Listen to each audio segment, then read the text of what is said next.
Une arme ultra dangereuse. Ce soir, je vais te parler du VX, un agent neurotoxique qui fait partie des V-agents et est classé comme une arme de destruction massive pour le monde. Créé en 1952 dans un laboratoire britannique, au départ cet agent a été synthétisé pour des expériences scientifiques en rapport avec la chimie. Mais voyant sa puissance, plusieurs armées vont l'utiliser pour faire énormément de dégâts, comme l'Irak de 1980 à 1990. Cette matière peut être sous forme de gaz ou de liquide.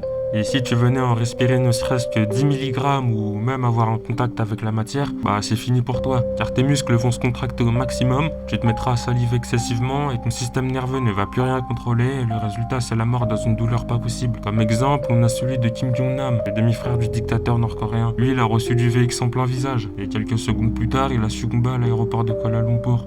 C'était en 2017. Imagine juste si une bombe chimique avec du VX comme composant principal était lâchée dans une grande ville. Les dégâts seraient immenses. Pour conclure, les Britanniques ont limite eu peur de cette invention et ont transmis leurs travaux aux Américains. C'est leur plus grande erreur d'ailleurs. Les USA, eux, continuent toujours à faire leurs recherches sur le VX, mais ils en ont stocké quelque part au cas où. Et concernant les soviétiques, eux, ils ont dit qu'ils avaient détruit leur échantillon, mais c'est vraiment pas sûr. Dis-moi ce que t'en penses en commentaire, et abonne-toi.